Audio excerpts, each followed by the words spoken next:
सारण प्रमंडल की संपूर्ण भूमि ऐतिहासिक धरोहरों से भरी पड़ी है। चाहे आप बात कर लीजिए आमी की, दिघवारा, चिरांद, रिबिलगंज, गौतम स्थान, छपरा, ये सब प्रमुख स्थान हैं।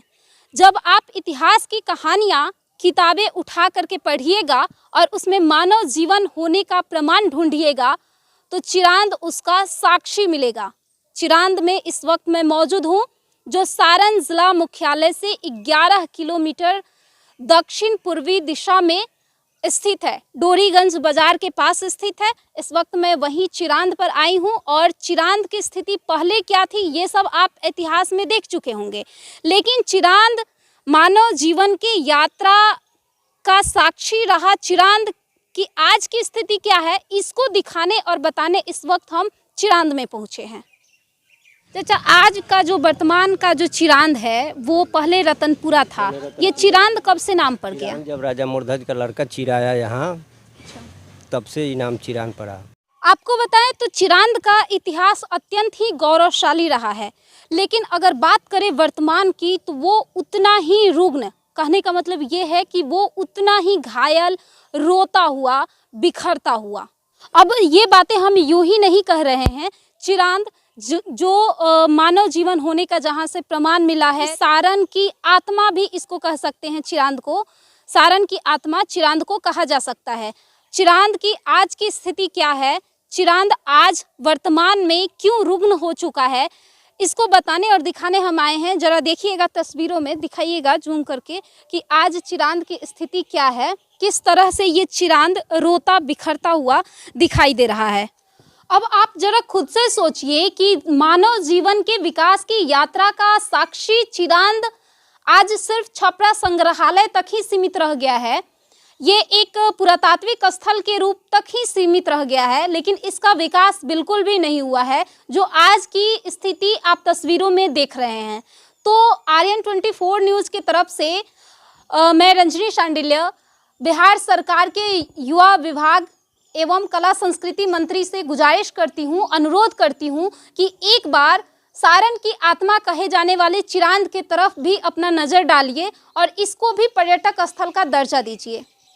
अगर चिरांद को पर्यटक स्थल का दर्जा मिल जाता है तो यहाँ पर देश विदेश से लोग घूमने आएंगे, क्योंकि यहाँ मानव जीवन होने का प्रमाण मिला है। साथ ही साथ अगल बगल के जो लोग हैं उन्हें रोजी रोजगार भी मिलेगा और जो है सारण जिला सहित पूरे बिहार की जो अर्थव्यवस्था है वो भी मजबूत होगी। तो इस पर ज़रूरी है सारण जिलाधिकारी महोदय का एक पहल ज़रूरी है कि वो इस पर भी एक नज़र डालें और इसको भी सिर्फ पुरातात्विक स्थल नहीं बल्कि इसको पर्यटक स्थल का दर्जा दिलवाने का प्रयास करें। बाकी ये बिखरता विरासत सारण का एपिसोड 5वां था। आगे हम कौन सा एपिसोड करें, सारण की वो कौन सी जगह है जो मतलब धरोहर है सारण का और वो चीज़ आपकी नज़रों में बिखर रहा है, तो आप हमें कमेंट करके बताइएगा, उसको भी हम दिखाने का प्रयास ज़रूर करेंगे। अब आइए थोड़ा सा ले चलते हैं आपको इतिहास की कहानियों में, जहाँ पहले के रतनपुरा और वर्तमान के ये जो चिरांद है इसका नाम चिरांद क्यों पड़ा। आज हम उस जगह पे खड़े हैं जहां पर एक राजा ने अपने पत्नी के साथ मिलकर अपने ही बेटे को बीचों बीच चीर दिया था। पूरी कहानी क्या है विस्तार से बताएंगे चाचा। कहानी यही है कि दानी मोरध्वज के मकान था ये, यहाँ राजा मोरध्वज था। वो ऐसा काम करते थे, कोई भिक्षा भिखार लौट के नहीं जाता था। तो कृष्ण मतलब बहुत बड़ा दानी थे। हाँ, दानी थे। हाँ। कृष्ण जी के पास वो अर्जुन जी थे ना, अर्जुन जी भक्त थे, तो उनका घमंड हो गया अर्जुन जी के कि हमारे साथ भक्त कृष्ण जी के नहीं बैठाएगा। तो कृष्ण भगवान बोले कि देखो अर्जुन, घमंड मत करो, तुमसे बढ़िए कोई हमारा भक्त है। तो बोले कि नहीं दिखाइए तब परीक्षा लेंगे। तो कृष्ण भगवान यहाँ ये स्थल पर आए हैं, अर्जुन आए हैं, भिक्षा मांगे। तो अपना बोले जी क्या दें, अन्न धन सोना चांदी क्या चाहिए आप लोग बोलिए। तो कहले जी हमें भिक्षा में कुछ नहीं चाहिए, ना अन्न धन कुछ नहीं चाहिए, सोना चांदी कुछ नहीं चाहिए, हम जो मांग करेंगे वो आपको देना है, पूरा करना है। तो कीजिएगा तो हम भिक्षा लेंगे, ना तो लौट के चले जाएंगे। तो कहिए, राजा बोले कि ठीक है लौटना नहीं है, अपना पत्नी से राय कर लेते हैं, पत्नी का भी हक है, पूछ लेते हैं क्या मांगिएगा। तो बोले कि राजा बोले कि ठीक है, जो मांगिए सो दे देंगे, पूरा कर देंगे। तो कृष्ण जी बोले कि अपने लड़का के दे दो, लड़का के दे दो। वो लड़का को हम लोग चीरेंगे, अब बाघ हमारा आहार करेगा, आधा मांस हम लोग खाएंगे। रानी आगे, राजा पाछे अपना लड़का के चीरने लगे तो थाली रख भल के आधा बाघ मांस खा जाएगा बाघ, आधा मांस जो है सब तकाली बनेगा सब्जी, हम लोग खाएंगे। जब थाली लगता था 5 हो जाता था 6, थाली लगता था 5 हो जाता था 6, तो बोला राजा बोला कि कृष्ण जी से कि हम तो लड़का को चीर दिए, हमारा लड़का है नहीं। तो नहीं पुकार करो तो मेरा लड़का आ जाएगा। तो वो लड़का चला आके थाली बढ़ जाता था। जिस लड़के को चीरा गया जी, चीरा गया था, जीवित हो गया, फिर शक्ति उनका पूरा हो गया। हाँ। जी, तब से मतलब ये कहानी राजा मौर्यध्वज की जो है वो प्रचलित हो इधर गई। घूम लीजिए, घूमे हैं ना, घूमे हैं कि चलिएगा, हाँ, घूम लेते हैं। घूम लीजिए। और ये जो जगह है, ये कौन मठिया इसके पीछे था?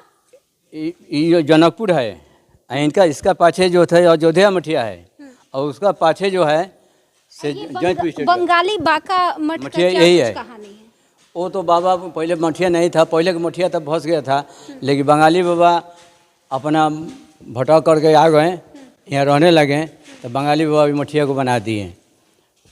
इसी जगह अपना गुजर कर लिए बाबा, उनका शक्तिशाली थे, भक्त में माहिर थे, तो अपन मठिया बनाए हैं और गुजर भी गए, सब उन्हीं के नाम से है, वही बनाए हैं। तो अभी कौन कौन से लोग यहाँ रहते हैं? कितने लोग रहते हैं? आदमी तो रहते हैं लोग, 10 आदमी हमेशा खाते हैं लोग, 10 आदमी 15 आदमी खाते हैं लोग, कोई देता है, कोई खाता है, कोई जाता है। और मठिया है, आगे में महावीर जी का स्थान बनाया हुआ है, बगल में शंकर भगवान का मंदिर है, पाछे उनका दुर्गा जी का मंदिर है, सामने दिखाई पड़ रहा है। लाइन से ही बनाए गए। जी, इतना सुंदर जगह है, देखेंगे आप तस्वीरों। आइए उधर से दिखा देंगे, फिर भी फोटो लेना है तो इधर से ले लीजिए, बगल में है, फिर हट जाइए।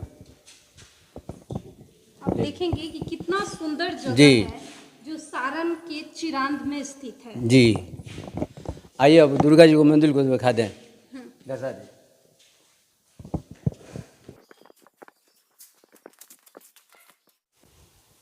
आगे में राम जानकी हैं।